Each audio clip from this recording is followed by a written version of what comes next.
A partir de la invasión musulmana del año 711, la mayor parte de la península ibérica se integró dentro del califato de Damasco. Los árabes denominaron a este territorio Al-Ándalus, que significa al que Dios guarde.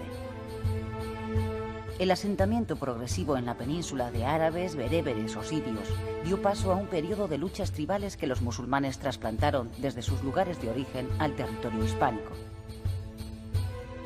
Algo parecido sucedía en Damasco. La revolución de los abasíes en el año 750 acabó físicamente con los miembros de la familia omeya, trasladando la capital del califato a Bagdad. Solo un joven de apenas 20 años, Abderramán, consiguió escapar con vida de aquella matanza y huyó hasta desembarcar en la península. Abderramán entró en Córdoba, a la que fortificó, convirtiéndola en la capital del emirato. Allí fue proclamado emir, fundando la dinastía de los Omeya, que gobernaría Al-Ándalus hasta el año 1031. El origen de la mezquita de Córdoba está ligado también a Abderramán I. Sus dimensiones no eran todavía tan impresionantes como en la actualidad, pero el arte andalusí brillaba en todo su esplendor. Durante esta época se consolidó un territorio peninsular árabe, islámico e independiente del califato de Bagdad. No obstante, después de un periodo de estabilidad, la confrontación entre las diversas tribus sería inevitable, lo que socavó los cimientos del Estado andalusí.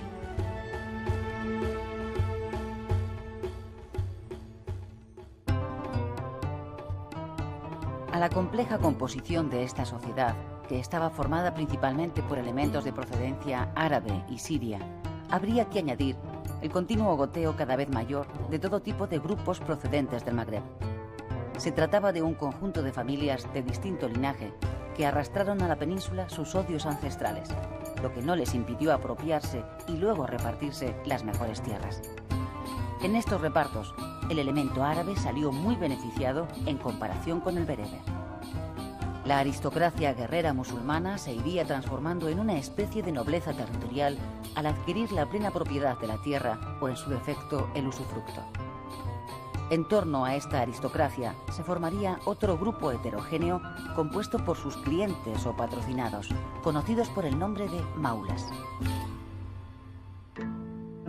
Otra comunidad era la formada por los judíos, los cuales alcanzaron su edad de oro bajo el califato. La tolerancia del Islam con las llamadas gentes del libro, judíos y cristianos, hizo que gozaran de una gran libertad económica y cultural. En cuanto a los no judíos de ascendencia hispano-goda, una gran mayoría se fue convirtiendo al Islam, acaso debido al incentivo que suponía para ellos una cierta promoción socioeconómica, siendo conocidos como renegados o muladíes. Por último, se encontraba un grupo cada vez más reducido de cristianos asentados en territorio musulmán, los mozárabes, que emigrarán hacia el norte en busca de la protección de los reinos cristianos. Hasta allí transportaron todos sus elementos arquitectónicos y culturales de influencia islámica.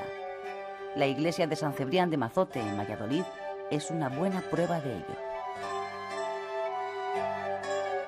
Estamos, pues, ante una sociedad híbrida compuesta por diversas etnias, 3 religiones y 2 culturas, la musulmana y la cristiana. El azar de los encuentros y de las relaciones amorosas hizo el resto. Los poetas lo testimoniaron así. Entre las cristianas hay una escondida en las iglesias. El amor que hizo nacer en mí me hace vagar como un loco entre los claustros y los templos de los cristianos.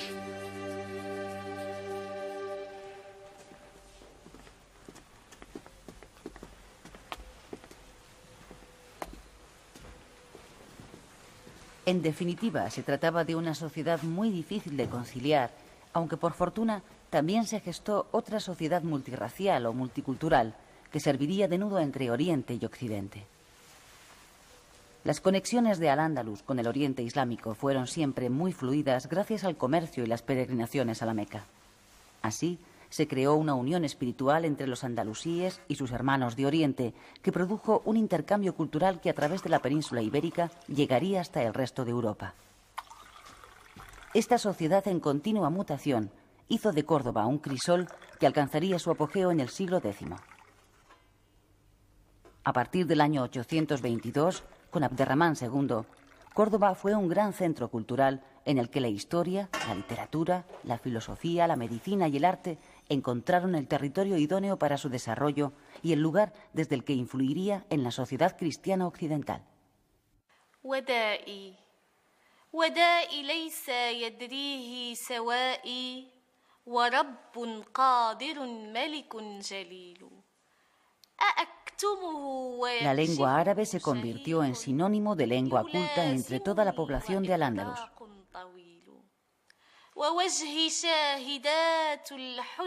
Esta constituyó una pieza clave en la implantación del Islam. Y pese a que la mayoría de la población hablaba en lenguas romances, hablar árabe se convirtió en modelo de refinamiento y erudición.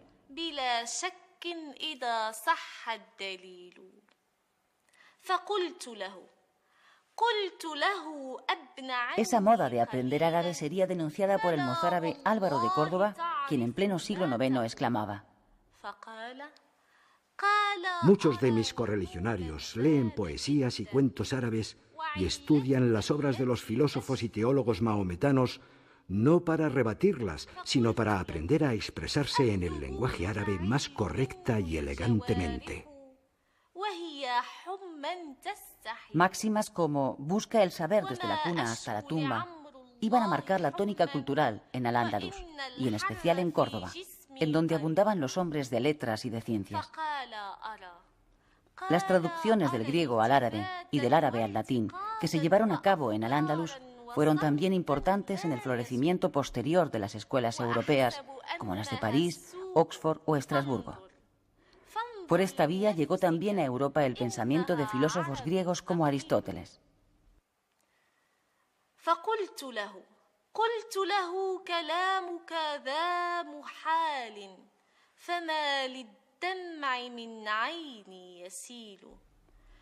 El emir Abderramán II y los califas Abderramán III y Al-Hakam II fueron al mismo tiempo grandes eruditos y coleccionistas de las últimas novedades literarias. Asimismo, mandaron traducir las principales obras de la antigüedad clásica, crearon bibliotecas y levantaron notables mezquitas o centros de estudio de teología islámica. Apenas existió un político importante que no compusiera poemas, y las reuniones poéticas eran habituales en los palacios califales.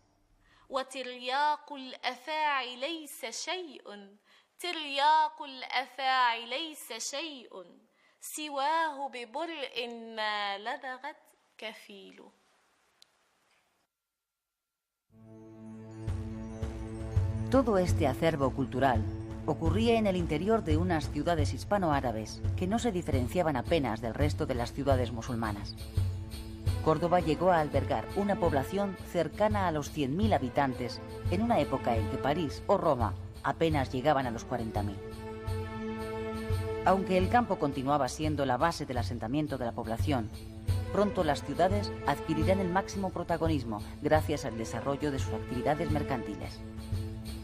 La Medina constituía el núcleo fundamental de la ciudad islámica. El trazado de sus calles era irregular, semejante a la disposición de un campamento beduino en el desierto. El zoco llenaba de griterío el corazón de las ciudades árabes. En el núcleo de la ciudad antigua de Granada aún se conserva una antigua alhóndiga, conocida como el Corral del Carbón, en donde se realizaban las transacciones comerciales de los arrabales.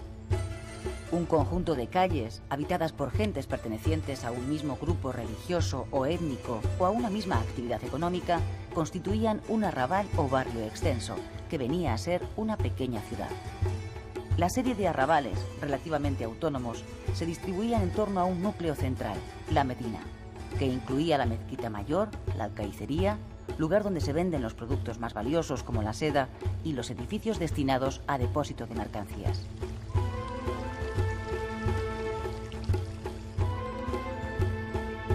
Entre las edificaciones de la ciudad árabe destinadas al uso público destacan los baños.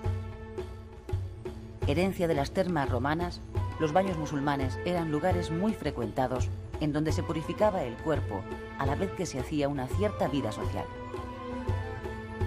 Los abundantes baños andalusíes, como en el resto del mundo islámico, constituyeron unos centros de higiene y reposo que fueron muy escasos en los estados cristianos de la Europa occidental en la Alta Edad Media.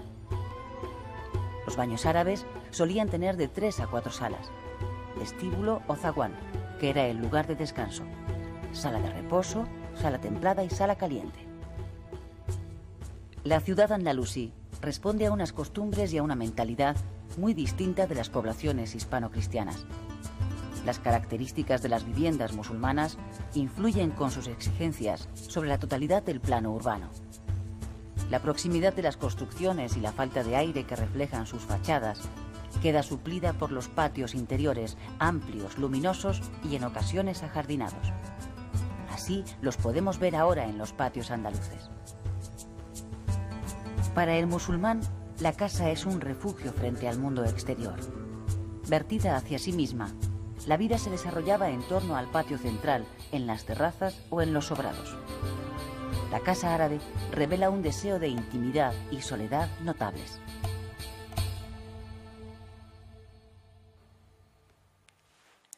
باب طي السر يلوم رجال فيك لم يعرفوا الهوى. Y es en ese contexto donde la poesía árabe alcanza la perfección, cuando sus formas se llenan de esa vida que brota del centro del espíritu arábigo. Como muestra de la erudición de esta época, sobresale el poeta, jurista, historiador, teólogo y filósofo Ibn Hazm de Córdoba, autor de El collar de la paloma, un tratado sobre el amor y los amantes fechado en la ciudad de Shatiba el año 1022. En sus más de 400 obras se muestra con un lenguaje crítico y mordaz contra el poder y la pobreza de espíritu. En Sobre la guarda del secreto, el poeta Ibn Hazm escribiría estos versos: Las gentes saben que soy un mancebo enamorado, que estoy triste y afligido, pero ¿por quién? Cuando ven cómo me hallo se cercioran, pero si indagan se pierden en conjeturas. Mi amor es como un escrito cuyo trazo es firme, pero que se resiste a la interpretación.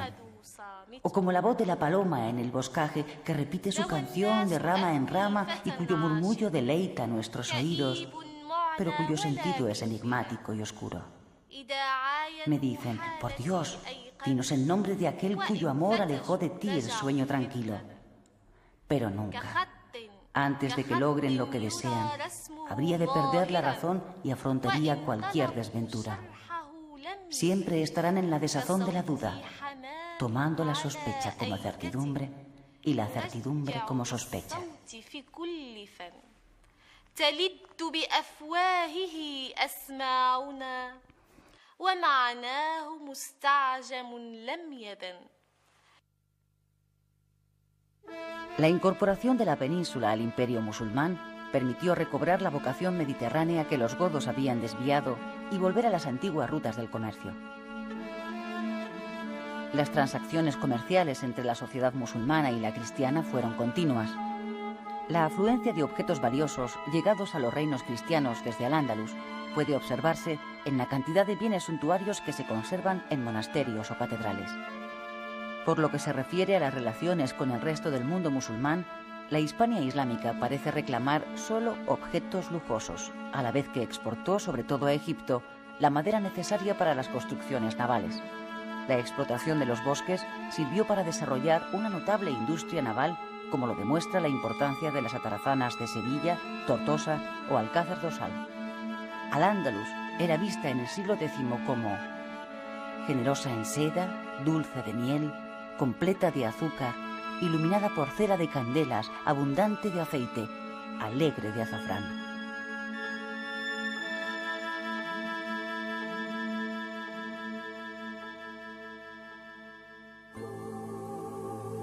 Los dirigentes de Al-Ándalus mostraron una gran preocupación por todo lo concerniente a las novedades científicas. En su época de mayor esplendor, los califas enviaron emisarios hasta las cortes orientales para que trajeran los últimos descubrimientos a Al-Ándalus. La cirugía árabe llevaba un adelanto considerable respecto a la latinoeuropea. Resultan sorprendentes las operaciones de enfermedades oculares. Los árabes hacían autopsias desde una época temprana y conocían tanto la antisepsia como el efecto del sueño producido por los narcóticos. Sin embargo, seguían considerando la intervención quirúrgica como último recurso a la que solo se debía acudir en casos extremos.